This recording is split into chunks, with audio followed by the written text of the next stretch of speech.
चलिए आज बात करें, ठीक है, वैद्युत आवेश के गुण।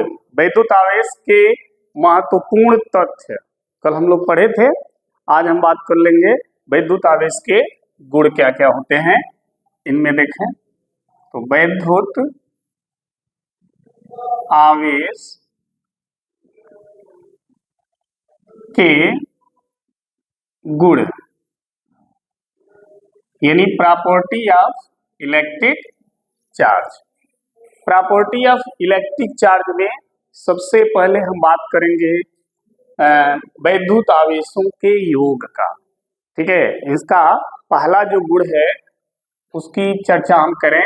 पहले गुण को हम क्या कहते हैं? आवेशों का योग। आवेशों का क्या योग, पहला गुण यही है वैद्युत आवेश का। ठीक है, आवेशों का योग में आवेश कौन सी राशि है? अदिश राशि। आवेश कौन सी राशि है? अदिश राशि है। वैद्युत आवेश एक अदिश राशि है। ठीक है, और अदिश राशि को जब भी जोड़ा जाता है तो बीज गणित के नियम के अनुसार जोड़ा जाता है। ठीक है, अब बीज गणित का नियम क्या है?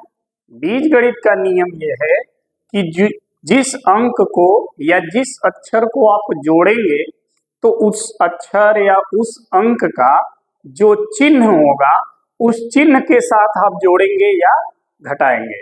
जैसे मान लीजिए कि +3x है और -2x है, -8x है। ठीक है, इनको जोड़ना है हमें। ठीक है, तो बीज गणित ये कहता है कि जो अक्षर या जो पद जिस चिन्ह के साथ है उसी चिन्ह के साथ आप उसको क्या करिए? जोड़िए। तो ये देखिए प्लस है इसके आगे तो हो गया +3x। ठीक, प्लस यहाँ लिखे या ना लिखे? ये +3x, ये -2x है और ये -8x है, तो -2x -8x। ठीक, फिर देखिए 3x, माइनस वाले को एक साथ जोड़ लीजिए तो माइनस ये भी है माइनस ये भी है, इनको जोड़ना है तो माइनस चिन्ह माइनस ही रहेगा, अंक क्या होगा? जुड़ जाएगा। कितना हो जाएगा? 10x। ठीक, अब देखिए ये प्लस है और ये माइनस है तो अब घटेगा, क्योंकि जब दोनों अलग अलग चिन्ह हो जाता है ना तो घटता है, और जब दोनों दो सेम चिन्ह हो जाता है तो क्या करते हैं? जोड़ते हैं। ठीक है, यहाँ पे दोनों अलग अलग चिन्ह है तो घटेगा। घटने के में जो बड़ा होगा उसी का चिन्ह आता है। बड़ा कौन है? 0 है। दोस्त ना अजी इतना बड़ा लिखे है 0 दिखा हो, 10 है तो 10 में से 3 घटाओ कितना है? 7। अरे बाप रे बाप, अरे 10 में से 3 घटी तो 7 आई ना, तो 7 आएगा। चिन्ह इसका लगेगा या इसका? माइनस, बस कर, ये हो जाएगा कुल आंसर। इस सबका योग इतना होगा। ठीक है, तो आवेश भी इसी तरह का है, क्योंकि आवेश भी अदिश राशि है और अदिश राशि को जब भी आप जोड़ेंगे तो इसी तरह बीज गणित के नियम के अनुसार ही जोड़ेंगे। ठीक है, तो आवेशों का जो योग है वो यही कहता है किसी, ध्यान दीजिएगा, किसी वस्तु पर स्थित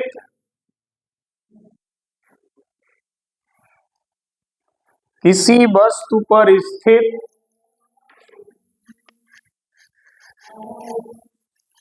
कुल आवेश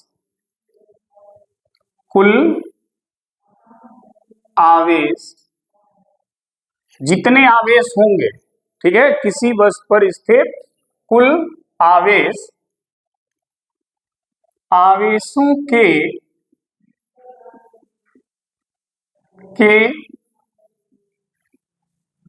बीजगणितीय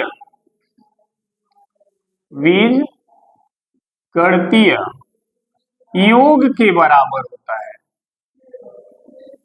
के बराबर होता है। ठीक है, आवेशों का जो योग है वो यही कह रहा है कि किसी भी वस्तु पर अगर कुल आवेश आपको निकालना है तो उन सभी आवेशों का क्या करिए, बीजगणितीय योग करिए। बीजगणितीय योग क्यों करिए, क्योंकि आवेश एक अदिश राशि होता है, ठीक है। अच्छा, जैसे अगर हम इसको समझें, जैसे मान लीजिए कि ये कोई वस्तु है, इस तरह का ये कोई वस्तु है, ठीक, कोई भी आकार का हो सकता है वस्तु, इस पर आवेश है, मान लीजिए यहाँ पर 4 कूलाम प्लस आवेश है, यहाँ पर 9 कूलाम प्लस आवेश है, यहाँ पर -8 कूलाम ऋण आवेश है, यहाँ पर -3 कूलाम ऋण आवेश है, यहाँ पर 1 कूलाम धन आवेश है, ठीक। आपसे ये पूछा जाए कि बताइए इस पर कुल कितना आवेश है, कुल कितना आवेश है। तो जब आप कुल आवेश निकालेंगे तो देखिए कुल आवेश की जब आप गणना करेंगे तो कुल आवेश बराबर क्या होगा, कुल आवेश बराबर होगा 1, कुल आवेश बराबर जो जो आवेश हैं सबको उनके चिन्ह के साथ लिखना है आपको। ये धन है तो हो गया 4 कूलाम प्लस, ये भी प्लस है तो प्लस 9 कूलाम, ठीक। अब माइनस वाले ये भी प्लस है तो प्लस 1 कूलाम। अब माइनस वाले को लिखेंगे, ये कितना है -8 कूलाम, ये कितना है -3 कूलाम, हो गया। ये जो सी हम लिख रहे हैं ना, सी वो क्या है, कूलाम उसको बोलते हैं, क्या बोलते हैं, कूलाम, ठीक है। अब देखिए धन वाला जितना है ना, इन धन वाले को क्या करिए, जोड़ लीजिएगा, धन वाले को क्या करिएगा, जोड़ लीजिएगा। तो जोड़िए, देखिए 1 और 9 कितना हुआ 10 और 4 14, यानी धन में कितना आवेश है 14 कूलाम है। अब ऋण वाले को देख लीजिएगा, ये 3 है, ये 8 है, तो 3 8 11, ये 11 कूलाम ऋण में आवेश है, समझा गया। अब धन और ऋण में देखिए 11 कूलाम ऋण 11 कूलाम धन को उदासीन कर देगा ना, तो कितना बचेगा यहाँ 3, कितना बचेगा 3, भाई इसमें से घटाएंगे तो वो 3 बचेगा, तो कितना बचेगा 3 कूलाम धन या ऋण, धन बड़ा ये है ना तो इसी का चिन्ह लगेगा, तो 3 कूलाम धन आवेश, यानी इस चालक पर कुल कितना आवेश है 3 कूलाम धन आवेश होगा। समझ में आ गई बात।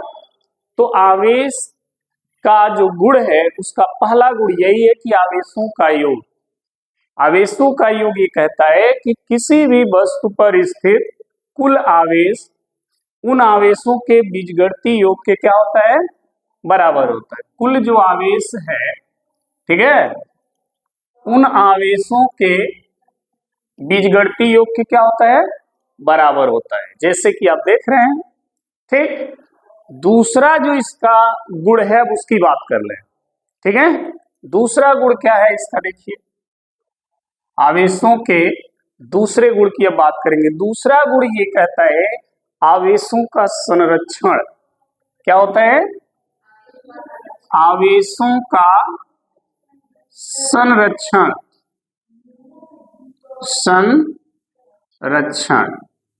संरक्षण मतलब कंजर्वेशन ऑफ इलेक्ट्रिक चार्ज, ठीक है, कंजर्वेशन ऑफ इलेक्ट्रिक चार्ज, ठीक है ना। अब देखिएगा संरक्षण, सुरक्षित होना, सुरक्षित कोई चीज अगर सुरक्षित कब होती है, वो चीज न बढ़ रही हो ना घट रही हो।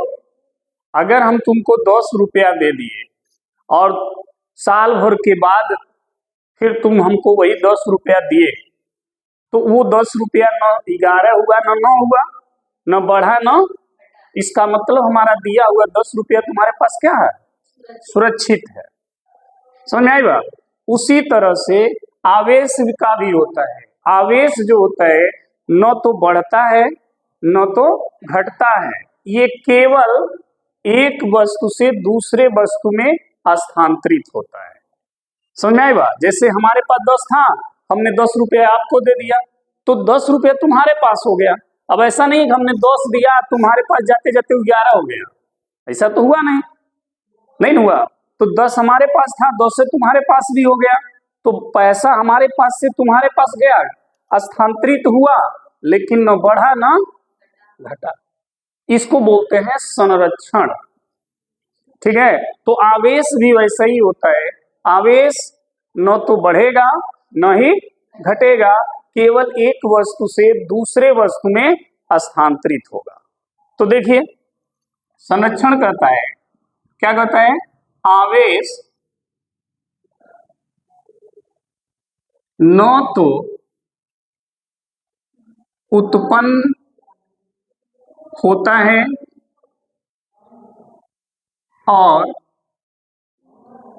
न ही नष्ट होता है, न तो उत्पन्न होता है और न ही नष्ट होता है।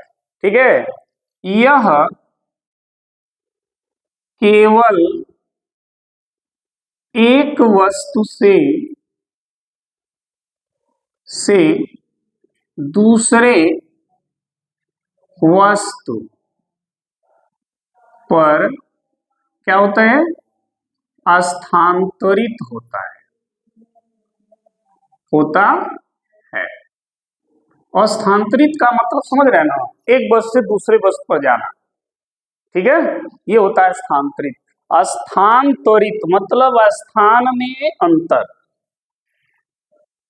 मान लीजिए हमारे पास 10 रुपया था, फिर तुम्हारे पास गया, तो रुपया का स्थान क्या हो गया, चेंज हो गया ना। पहले किसके पास था उसका स्थान, हमारे पास, फिर किसके पास हो गया, तुम्हारे पास, तो रुपया का स्थान चेंज हो गया, इसी को बोलते हैं स्थानांतरित होना। लेकिन रुपया 10 से 11 नहीं हुआ, न हुआ, है तो उतना ही। ठीक है, तो वही चीज ये भी है, आवेश न तो उत्पन्न होगा और न ही नष्ट। अगर उत्पन्न होता तो बढ़ जाता, नष्ट होता तो घट जाता, लेकिन दोनों नहीं होता। इसका मतलब है कि वो केवल स्थानांतरित हो सकता है, वो संरक्षित है। ठीक है, समझ आ गई बात? अब यहां पर देखो, मान लो कि यह एक पदार्थ है और यह एक दूसरा पदार्थ है, ये ठीक, दोनों पर कोई आवेश नहीं है। यहां भी आवेश क्या है, 0 है, यहां भी आवेश क्या है, 0 है, दोनों पर कोई आवेश नहीं। हमने क्या किया, दोनों को एक दूसरे पर रगड़ दिया, और रगड़ने के बाद हमने क्या देखा कि इस पर 2-3 कूलम धनावेश आ गया, और दूसरी जो वस्तु हमने लिया था ये वाला, उस पर हमने देखा कि 3 ठीक क्या हो गया, ऋण आवेश आ गया। यानी यहां पर 3 ठीक क्या हो गया, यहां पर Q कितना हो गया, 3 प्लस हो गया, और इस पर Q कितना हो गया, 3 माइनस हो गया। अभी देखिए, ये पहले यहाँ 0 था, यहाँ भी 0 था, इनका कुल आवेश कितना हुआ, इनका कुल आवेश जोड़ोगे, Q प्लस Q जोड़ोगे तो कितना आएगा भाई, ये भी 0, ये भी 0, तो कुल आवेश कितना। अब यहाँ देखो, यहाँ भी अगर इनका कुल आवेश जोड़ोगे तो ये 3 कूलम और ये -3 कूलम कितना हुआ, 0। यहाँ भी आवेश कुल 0 है, यहाँ भी आवेश कुल 0 है। आवेश न यहाँ बढ़ा घटा, न यहाँ बढ़ा घटा, नहीं घटा। देखो अंतर का हुआ है, जितना इस पर प्लस आया उतना इस पर माइनस आ गया। ठीक है, तो आवेश केवल स्थानांतरित हुआ है, न बढ़ा है, न पहले भी 0 था, बाद में भी कुल आवेश 0 है। ठीक है, तो आवेश न तो उत्पन्न होता है न नष्ट होता है, केवल एक वस्तु से दूसरे वस्तु में स्थानांतरित होता है। ठीक है, इसी को बोलते हैं आवेश का संरक्षण। क्या बोलते हैं, आवेश का संरक्षण बोलते हैं इसको। ठीक है, क्लियर? तो आप नोट करें इसको।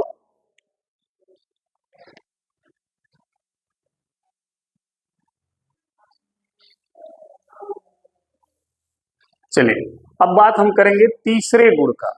ठीक है, वैद्युत आवेश का जो तीसरा गुण है वो क्या है। दो गुण तो हमने पढ़ लिया, आवेशों का योग पढ़ लिया, आवेशों का संरक्षण पढ़ लिया। ठीक है, अब हम बात करें आवेशों के क्वांटमीकरण का।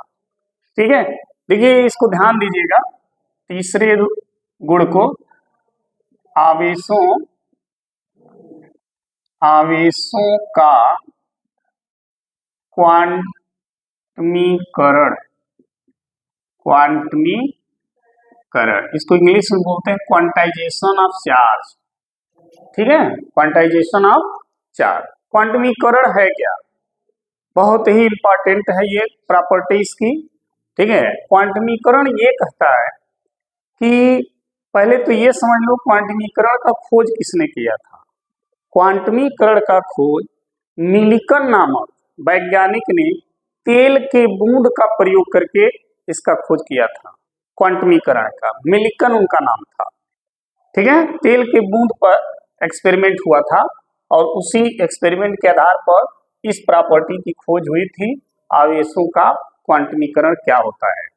ठीक है, इस प्रॉपर्टी के अनुसार अगर आप देखेंगे कि किसी भी कोई भी वस्तु है उस पर जो आवेश होता है वह आवेश हमेशा इलेक्ट्रॉन के पूर्ण गुणज के रूप में होता है। किसी भी चालक पर या किसी भी वस्तु पर कुल जो आवेश होता है वो हमेशा इलेक्ट्रॉन के पूर्ण गुणज के रूप में होता है। यही आवेशों का क्वांटमीकरण है। अभी इसको हम समझाते हैं, लिखेंगे किसी वस्तु पर स्थित कुल आवेश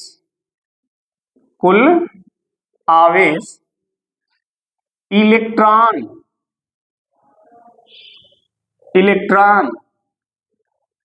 के पूर्ण गुणज के रूप में होता है। यही है क्वांटमीकरण।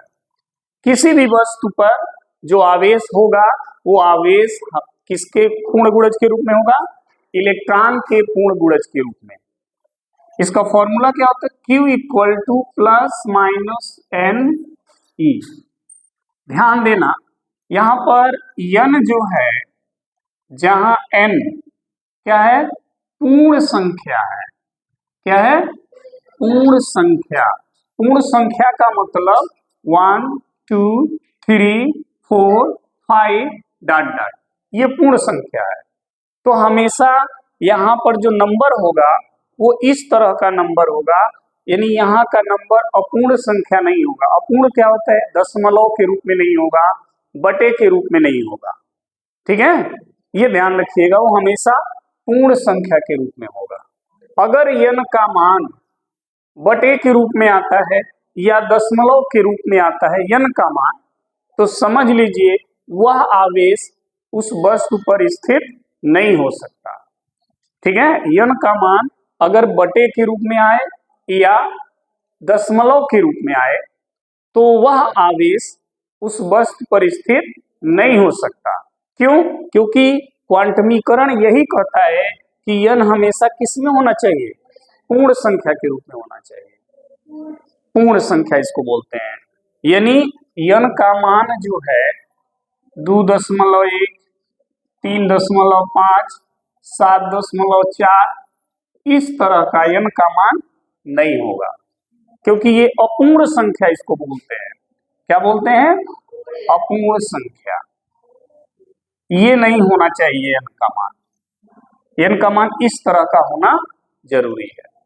ठीक है, मान लो आप दुकान पे गए, नेल पॉलिश देखे हो ना, नेल पॉलिश लगाते हो, नेल पॉलिश दुकान पे लोगे कि भैया हमको नेल पॉलिश दे दो, रेड कलर ब्लू कलर जौन कलर हो, तो का नेल पॉलिश का एक सीसी देगा आपको ना, एक पैकेट देगा, ताकि आधा नेल पॉलिश देगा। क्या मिलता है, का नहीं मिलता होगा, वो पूरे पैकेट मिलती है। उसी तरह आवेश भी हमेशा पूर्ण रूप में रहेगा। 1 electron, 2 electron, 3 electron, 4 electron, 5 electron के रूप में रहेगा। वो कभी भी 1/2 इलेक्ट्रॉन, 3/5 इलेक्ट्रॉन, 7/8 इलेक्ट्रॉन के रूप में नहीं होगा।